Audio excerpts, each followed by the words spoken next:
परिचय। यह छोटी बच्ची रो रही है। उसे सांस लेने में तकलीफ हो रही है।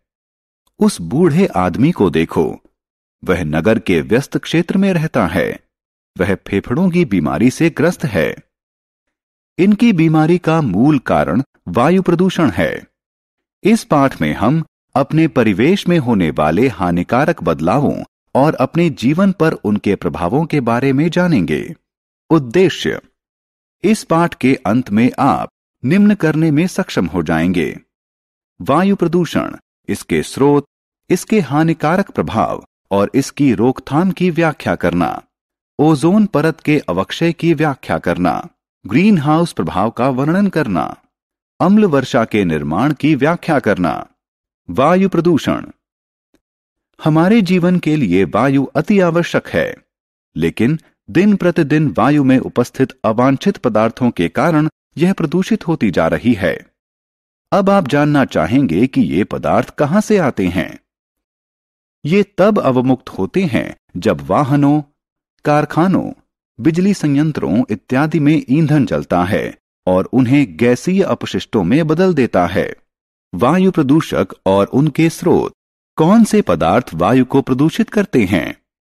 Carbon dioxide, sulphur dioxide, nitrogen oxide और कार्बन मोनोऑक्साइड जैसी विषैली गैसें।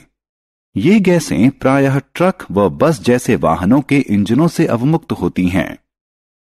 कभी कभी वे प्राकृतिक स्रोतों जैसे जंगल में लगी आग या ज्वालामुखीय विस्फोट से उठने वाले धुएं और धूल से निकलती हैं। ये गैसें स्वस्थ व्यक्ति को बीमार तथा बीमार व्यक्ति को और गंभीर बना सकती हैं। ये आपकी आंखों व गले को प्रभावित करती हैं। कुछ मामलों में ये आपके फेफड़ों को स्थायी रूप से हानि पहुंचा सकती हैं और यहां तक कि कैंसर का कारण भी बन सकती हैं। क्या आपने धूमकुहा यानी धुंध जैसा काला धुआं के बारे में सुना है? धूमकुहा धुएं और कुहरे यानी धुंध से बना होता है। धुआं सामान्य रूप से नाइट्रोजन के ऑक्साइड तथा अन्य वायु प्रदूषकों से बना होता है। धूमकुहा के कारण बच्चों में अस्थमा, खांसी और तेज सांस चलने जैसी श्वसन संबंधी समस्याएं हो जाती हैं।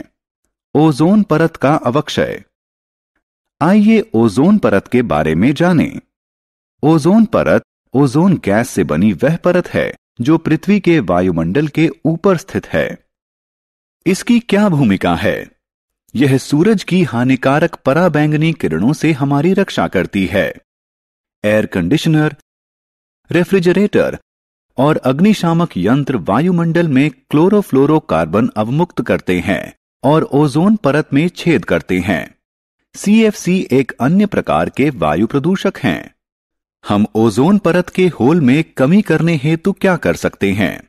हमें ओजोन परत को अवक्षय से रोकने के लिए CFC की तुलना में कम हानिकारक पदार्थों का इस्तेमाल करना चाहिए। अम्ल वर्षा। ये चित्र न्यूयॉर्क स्थित स्टैच्यू ऑफ लिबर्टी और आगरा स्थित ताजमहल के हैं। ये अम्ल वर्षा से अत्यधिक प्रभावित हैं। क्या आप अम्ल वर्षा के कारणों को जानते हैं? उद्योग व वाहन वायुमंडल में सल्फर डाइऑक्साइड और नाइट्रिक ऑक्साइड जैसी विषैली गैसें अवमुक्त करते हैं। ये गैसें वायुमंडल में उपस्थित जल वाष्प से अभिक्रिया करके सल्फ्यूरिक अम्ल व नाइट्रिक अम्ल बनाती हैं, जो अम्ल वर्षा के रूप में पृथ्वी पर गिरती है। अम्ल वर्षा में कैसे कमी की जा सकती है? कंप्रेस्ड नेचुरल गैस यानी CNG और लिक्विड पेट्रोलियम गैस यानी LPG जैसे स्वच्छ ईंधनों के प्रयोग से अम्ल वर्षा में कमी की जा सकती है। ग्रीन हाउस प्रभाव। बहुत ठंड है, इससे पौधे नष्ट हो सकते हैं। क्या तुम्हें पता है कि इन पौधों को अत्यधिक ठंड से बचाने के उपाय किए जा सकते हैं? क्या उपाय किए जा सकते हैं? हम उन्हें बचाने के लिए ग्रीन हाउस प्रभाव का इस्तेमाल कर सकते हैं। ग्रीन हाउस प्रभाव, वह क्या होता है? इस घर को देखें। उसमें अनेक कांच पट्ट यानी कांच की खिड़कियों जैसी आकृतियां हैं। इसे ग्रीन हाउस कहा जाता है। जब सूर्य की किरणें इस घर पर पड़ती हैं, भीतर की वायु को गर्म कर देती हैं। यह गर्म वायु भीतर के तापमान को पर्याप्त गर्म कर देती हैं और पौधों के उगने के लिए वातावरण को आर्द्र कर देती हैं। इसी प्रकार वायुमंडल में उपस्थित कार्बन डाइऑक्साइड, मीथेन और नाइट्रस ऑक्साइड जैसी गैसें कांचपट्ट जैसा कार्य करती हैं। जब धूप का विकिरण हमारे वायुमंडल पर पहुंचता है तो कुछ किरणें परावर्तित होकर अंतरिक्ष में वापस चली जाती हैं और कुछ किरणें ग्रीन हाउस गैसों में प्रगहित कर ली जाती हैं, जिसके कारण पृथ्वी के वायुमंडल के तापमान में वृद्धि होती है। Global warming. ग्लोबल वार्मिंग का तात्पर्य है कि पृथ्वी के तापमान में वृद्धि हो रही है। वैज्ञानिकों का मानना है कि आने वाले वर्षों में पृथ्वी के तापमान में और वृद्धि की संभावना है।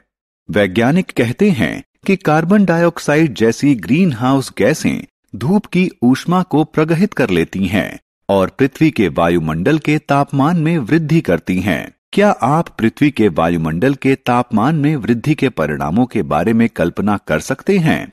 इससे ध्रुवों की बर्फ पिघल जाएगी, जिसके कारण समुद्रों के जल स्तर में बढ़ोतरी हो जाएगी और निचले क्षेत्रों में बाढ़ आ जाएगी। यह स्थिति वहां रहने वाले लोगों, जीव जंतुओं और वनस्पतियों के लिए भयंकर रूप से हानिकारक हो सकती है। वायु प्रदूषण की रोकथाम के लिए क्या किया जाना चाहिए? छात्रों, क्या आप बता सकते हैं कि हमें वायु प्रदूषण में कमी करने के लिए क्या करना चाहिए? वायु प्रदूषण रोकने के अनेक उपाय हैं जिन्हें हम अपना सकते हैं। हम स्वच्छ ईंधन जैसे कि सीएनजी, एलपीजी और सीसा रहित पेट्रोल का इस्तेमाल कर सकते हैं। हम जीवाश्म ईंधन के बजाय सौर ऊर्जा, जल शक्ति और वायु ऊर्जा का इस्तेमाल कर सकते हैं। हम वृक्षारोपण भी कर सकते हैं। सूखे पत्तों को जलाने के बजाय हम उनसे कंपोस्ट खाद बना सकते हैं। कम दूरी तक आने जाने के लिए हम अधिक से अधिक पैदल चल सकते हैं। मोटरसाइकिलों के स्थान पर साइकिलें इस्तेमाल कर सकते हैं तथा लोक परिवहन के साधनों का इस्तेमाल कर सकते हैं। सारांश। आइए हमने जो कुछ सीखा है उसे संक्षेप में दोहराएं। अवांछित पदार्थों द्वारा वायु का दूषित हो जाना ही वायु प्रदूषण कहलाता है। जो पदार्थ वायु को दूषित करते हैं उन्हें वायु प्रदूषक कहा जाता है। Carbon monoxide, nitrogen oxide, carbon dioxide, methane और सल्फर डाइऑक्साइड प्रमुख वायु प्रदूषक हैं। ग्लोबल वार्मिंग का कारण कार्बन डाइऑक्साइड जैसी ग्रीन हाउस गैसों के स्तर में बढ़ोतरी है।